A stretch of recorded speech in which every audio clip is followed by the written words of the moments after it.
오늘의 주요 뉴스입니다. 어제 하루 코로나19 신규 환자는 511명으로 하루 만에 다시 500명대를 기록했습니다. 방역당국은 최근 상황을 정체 국면으로 판단하고 고위험군인 고령층의 백신 접종이 마무리되는 6월 말까지 확산세를 최대한 억제할 방침입니다. 세계보건기구 WHO가 그동안 관심 변이로 분류했던 인도 변이 바이러스를 우려 변이로 한 단계 높였습니다. 우려 변이는 전염성과 치명성이 더 높다는 것을 의미하는데 WHO는 현재 치료법과 백신 접종은 여전히 유효하다고 판단했습니다. 미국 식품의약국 FDA가 12세에서 15세를 대상으로 한 화이자 백신의 긴급 사용을 승인했습니다. 15세 이하 백신 승인은 캐나다에 이은 두 번째로 성인과 같은 양을 2번 맞습니다. 파우치 미국 전염병 연구소장이 실내 마스크 착용 규정을 완화할 때가 됐다고 밝혔습니다. 영국에선 17일부터 규제를 한 단계 더 완화하면서 중학교와 고등학교의 마스크 착용 권고를 없앴습니다.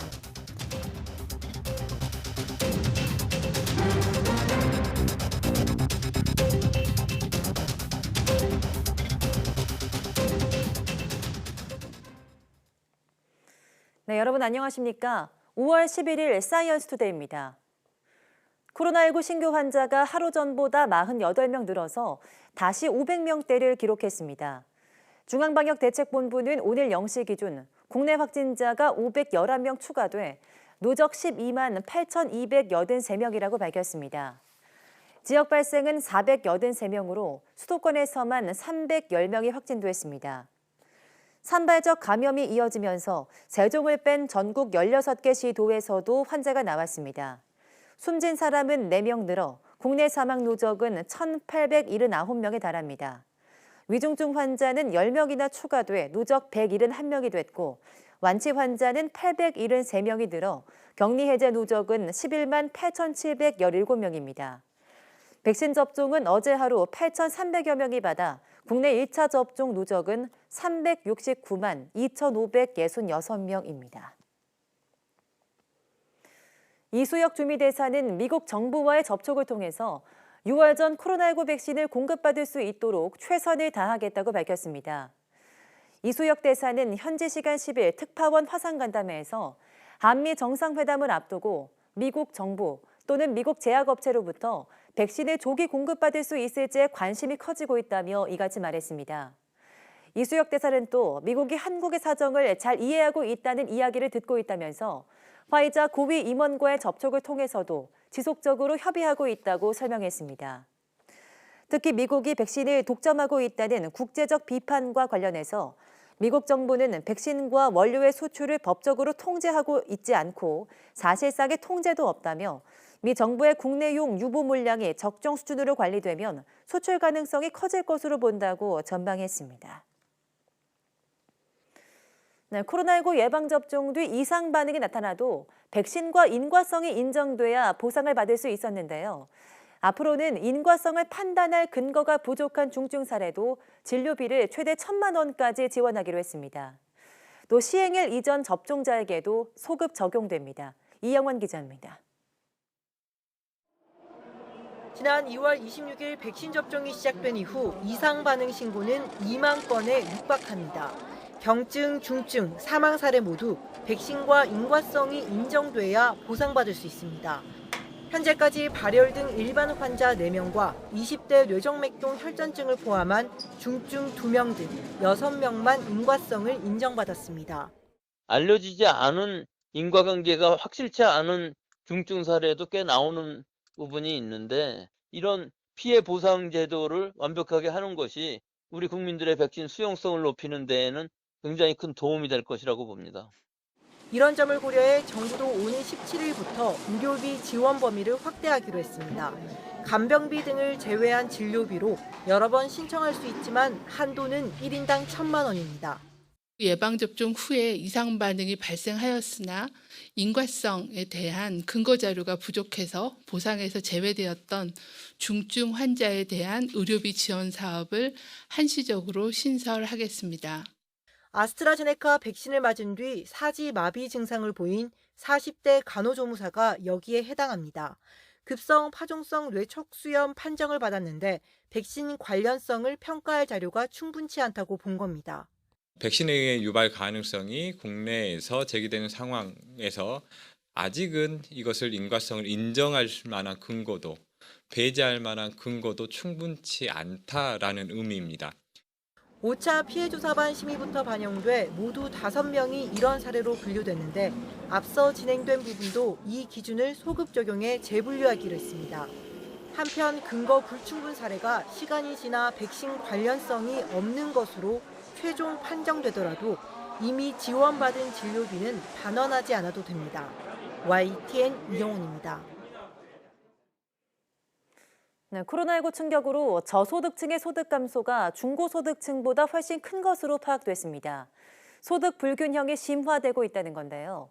특히 자영업자와 자녀를 둔 여성 가구주의 피해가 커서 정부의 정책 대응이 필요한 것으로 지적됐습니다. 박병환 기자입니다. 코로나19 사태로 일자리를 잃거나 매출 감소로 고전하는 사람들이 많았지만 특히 저소득층의 피해가 더 심각한 것으로 나타났습니다. 한국은행 조사 결과 작년 2분기부터 4분기까지 소득 하위 20%에 해당하는 1분위 가구의 평균 소득 감소율이 17.1%로 나타나 2분위 5.6%와 3분위 3.3%에 비해 높은 것으로 나타났습니다. 해당 기간 4분위 감소율은 2.7%, 5분위 감소율은 1.5%를 각각 기록했습니다. 이번 분석 대상은 전국 2인 이상 비농림 어업가구 12,138가구였고 소득에서 재난지원금 등 사회 수혜금과 생활비 보조 등 사적 이전 소득은 제외한 것입니다.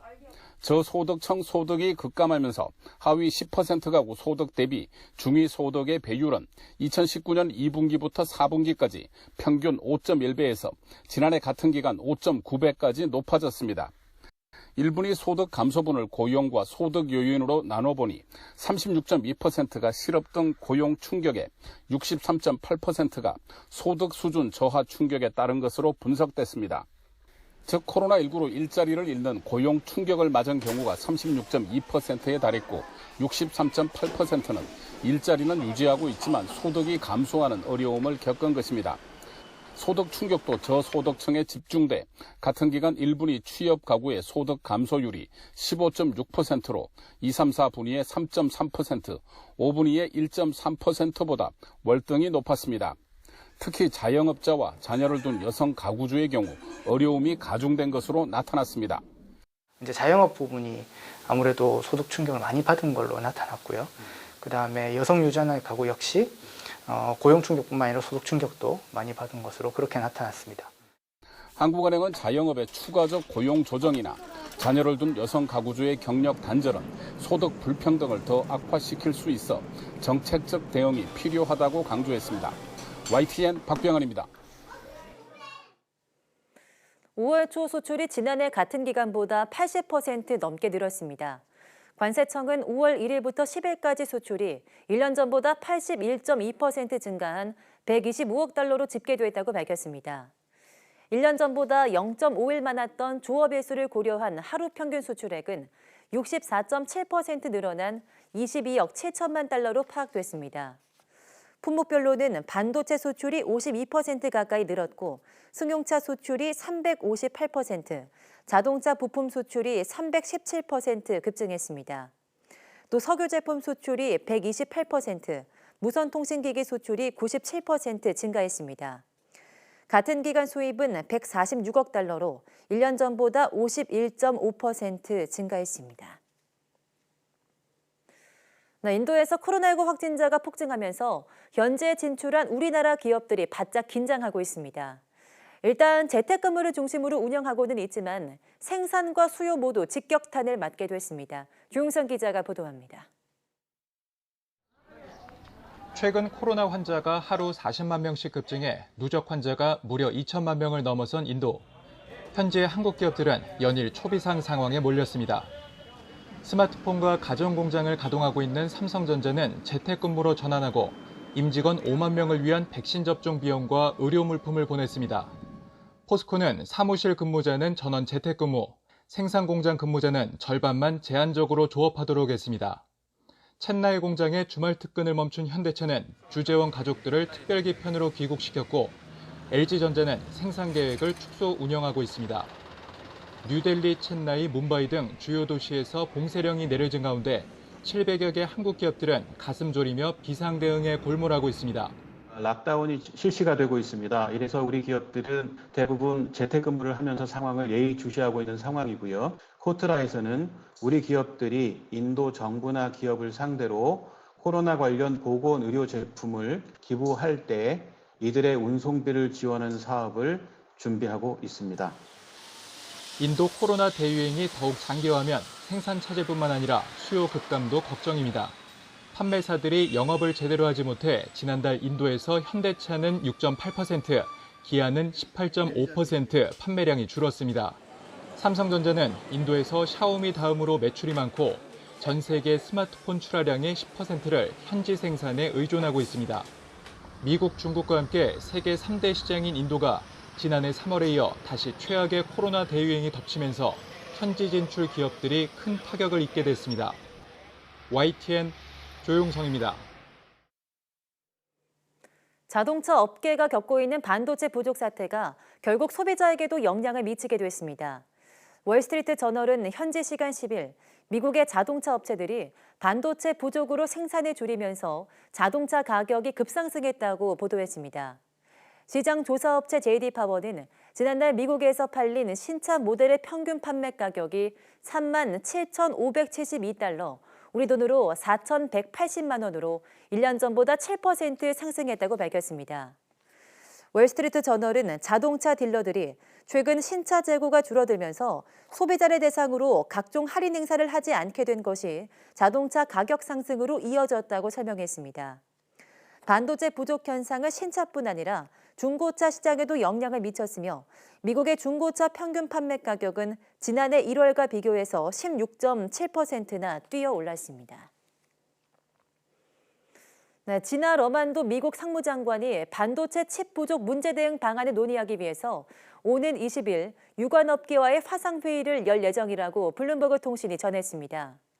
이번 회의에는 인텔과 GM, 포드, 구글, 아마존 등 미국 기업들과 함께 한국의 삼성전자와 타이완 TSMC 등도 초대됐습니다. 상무부는 이들 회사에 보낸 초청장에서 반도체 칩 공급과 수요 업체를 한데 모아 열린 대화회장을 마련하는 게 목표라고 설명했습니다. 상무부 직원들은 이번 주 중 참석 회사 관계자들과 의제를 조율할 것으로 알려졌습니다.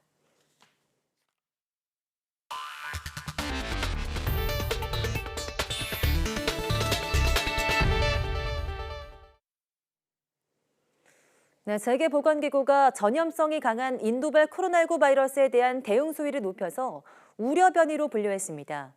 미국과 유럽에 대해서는 코로나19가 정체기를 맞고 있다고 평가했습니다. 김태현 기자가 보도합니다. 세계보건기구 WHO가 그동안 관심 변이로 분류했던 인도 변이 바이러스를 우려 변이로 한 단계 높였습니다. 마리아 판케르크 호버 WHO 코로나19 기술팀장은 인도발 변이의 증가한 전염성을 시사하는 정보가 있다며 글로벌 수준의 우려 변이로 분류했습니다. 지금까지 영국과 브라질, 남아공 변이를 우려 변이로 분류해 왔는데 이번에 인도 변이를 추가한 것입니다. 우려 변이는 전염성과 치명성, 백신의 효과 측면에서 더욱 위험하다는 것을 의미합니다. WHO는 그러나 현재의 치료법과 백신 접종은 여전히 유효하다고 판단했습니다. What we know now is that the vaccines work, the diagnostics work, the same treatments that are used for the regular virus work, so there's really no need to change any of those. And 미국과 유럽의 코로나19 상황은 진정되고 있다고 WHO는 평가했습니다. Globally, we're now seeing a plateau in the number of COVID-19 cases and deaths, with declines in most regions, including the Americas and Europe. 백신 접종이 늘어나며 미국의 확산세는 크게 꺾였습니다. 정점일 때 하루 30만 명까지 치솟았던 신규 확진자는 4만 명으로 떨어졌습니다. CNBC 방송은 최근 7일간 미국의 하루 평균 확진자가 4만 800명으로 2주 전보다 30% 줄었고 약 8개월 만에 최저치라고 전했습니다. 7일간 하루 평균 사망자도 660여 명으로 4,000명을 넘었던 1월의 정점 때보다 크게 줄었습니다. YTN 김태현입니다. 네, 미국 식품의약국 FDA가 12세에서 15세 사이 미성년자에 대한 화이자 백신의 긴급 사용을 승인했습니다. FDA는 현지 시간 10일 12세에서 15세 사이의 지원자를 대상으로 화이자 백신을 임상 시험한 결과 효과와 안전성에 문제가 없었다고 밝혔습니다. 성인과 마찬가지로 주로 2차 접종 후 약간의 발열과 통증 등이 나타나지만 큰 부작용은 없었으며 2회 접종 후에는 전염된 사례가 발견되지 않았다고 밝혔습니다. 12세에서 15세 미성년자도 성인과 같은 양을 2차례 맞습니다. 12세에서 15세 미성년자에 대한 화이자 백신의 긴급 사용 승인은 최근 캐나다에 이어서 미국이 2번째입니다. 네, 미국에서 백신 접종을 마친 사람이 늘면서 실내 마스크 착용 지침까지 완화할 수 있다는 보건당국자의 언급이 나왔습니다. 또 현재 58%인 백신 접종률이 60%로 올라가게 되면 이달 중으로 감염자 수가 급격하게 떨어질 것이라고도 전망했습니다. 보도에 최문석 기자입니다. 이제 실내에서도 마스크 의무 착용 규제를 완화할 필요가 있다. 파우치 미 국립 알레르기 전염병 연구소장의 언급입니다. 파우치 소장은 일요일 ABC 방송에 출연해 실내 마스크 지침을 완화할 수 있을 것이라고 말했습니다. 더 많은 사람이 백신을 접종하고 있는 만큼 좀 더 자유로워질 필요가 있다는 것입니다. 다만 파우치 소장은 규제 완화를 위해서는 현재 4만 3천 명 수준인 하루 확진자 발생 규모가 매우 낮아져야 한다고 강조했습니다. 같은 날 스콧 고틀리브 전 미국 식품의약국장도 마스크 착용 규정의 완화를 주장했습니다. 고틀리브 전 국장은 백신 접종률이 높고 코로나19 확산이 낮은 주의 경우 실내에서도 마스크를 반드시 착용해야 한다는 규정의 해제를 시작할 수 있다고 말했습니다. 다만 백악관은 마스크 규제 완화에 대해 아직까지는 신중한 입장입니다. 제프 자이언츠 백악관 코로나19 조정관은 CNN에 출연해 마스크 착용은 고통일 수 있지만 실내에서는 마스크를 착용하라는 질병통제예방센터 CDC의 지침을 따라야 한다고 강조했습니다. 정상화 복귀에 대한 기대감도 커지고 있습니다. 조지 워싱턴 대학의 조너선 라이너 박사는 미국 성인 중 60%가 최소한 1회 백신을 접종하면 확진자 수가 급격히 줄어들기 시작할 것이라며 그 시기를 이달 중이라고 전망했습니다. CDC에 따르면 9일 현재 미국 성인의 58%가 백신을 최소한 1회 맞은 것으로 집계됐습니다. YTN 최문석입니다. 미국 제약사 노바백스가 이달로 예상됐던 미국과 유럽에서의 코로나19 백신 긴급 사용 신청을 올해 3분기로 늦추기로 했습니다. 노바백스는 1분기 수익 보고서에서 미국 식품의약국과 유럽의약품청, 영국의약품 건강관리제품규제청에 긴급 사용 승인 신청을 3분기에 할 방침이라고 밝혔습니다.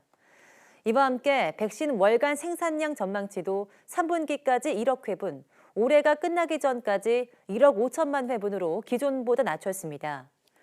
애초 3분기 내로 월 1억 5천만 회분을 생산하는 것이 목표였는데 원재료와 장비 확보에 어려움을 겪어 이를 조정한 것으로 알려졌습니다.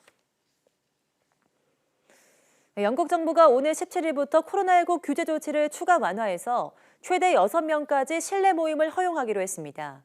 또 그동안 금지했던 포옹 인사도 허용하고 중고등학교 마스크 착용 권고도 풀기로 했습니다. 보도에 박상남 기자입니다. 보리스 존슨 영국 총리는 현지 시간으로 오는 17일 다음 주 월요일부터 규제를 한 단계 더 완화해 중등학교의 마스크 착용 권고를 없앤다고 밝혔습니다. 대학생들은 대면 수업을 받을 수 있게 됩니다. 존슨 총리는 현지 시간 10일 가진 언론 브리핑에서 이같이 밝히고 모임 관련 규제도 대폭 완화한다고 설명했습니다. This means the rule of 6 or 2 households that is applied outdoors will now apply indoors, and the limit for outdoor meetings will increase to 30. From next Monday, you'll be able to sit inside a pub and inside a restaurant. 17일부터 포옹 인사와 같은 신체 접촉 금지가 풀리는 것과 관련해서는 상대방의 안전을 배려하는 자세가 필요하다는 점을 강조했습니다. In fact, more than a year into this pandemic, we all know that close contact, such as hugging, is a direct way of transmitting this disease. So I urge you to think about the vulnerability of your loved ones. 존슨 총리는 다음 달 21일로 예정된 다음 단계의 봉쇄 완화 이래는 1m 이상 거리 두기 규정도 없어질 수 있다고 말했습니다. 그는 그러나 그 전까지는 가게, 식당, 사무실 등에서 거리 두기 규정과 재택근무 권고가 유지된다고 밝혔습니다. YTN 박상남입니다. 일본 국회에서도 도쿄올림픽 개최가 불가능하다는 목소리가 본격적으로 나오기 시작했습니다.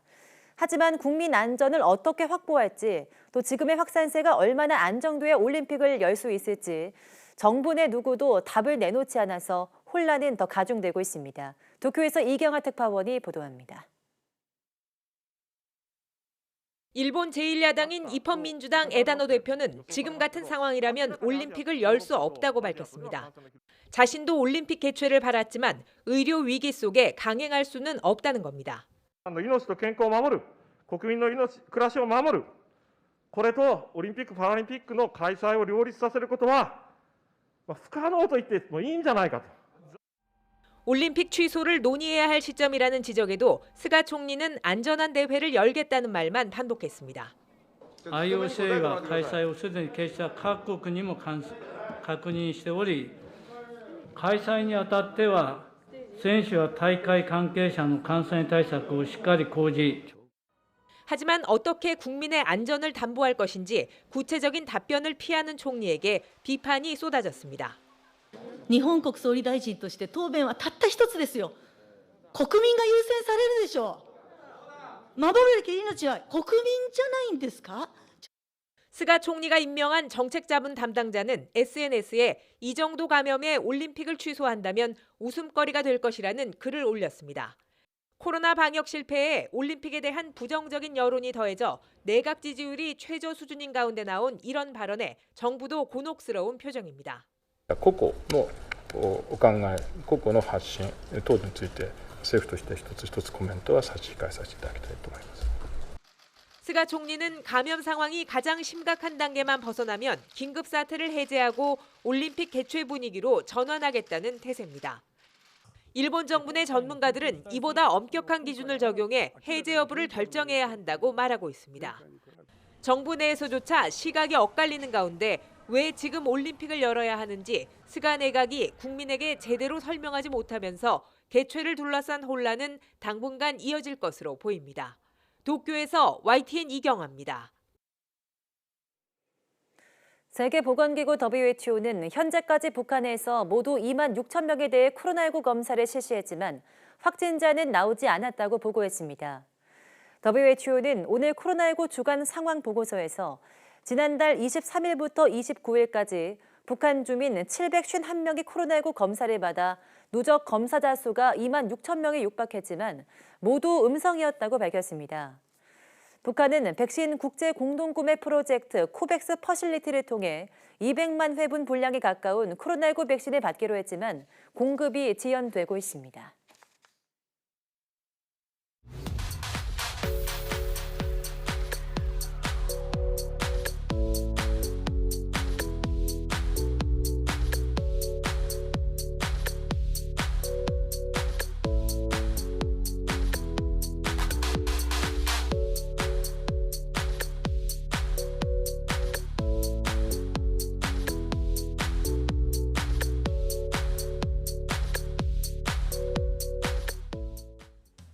네, 지난 한 해를 돌아보면 코로나19와 함께 각종 이상 기후들이 떠오르실 겁니다. 동아시아 지역에는 많은 양의 비가 내려서 홍수가 빈번했지만 반대로 남미 지역에는 비가 내리지 않아 극심한 가뭄이 계속됐었는데요. 오늘 사이언스 투데이 날씨학 개론에서는 2020년의 지구기후와 기상이 어떻게 변했는지 이야기 나눠보겠습니다. 많은 시청 바랍니다. 함께해 주신 여러분 고맙습니다.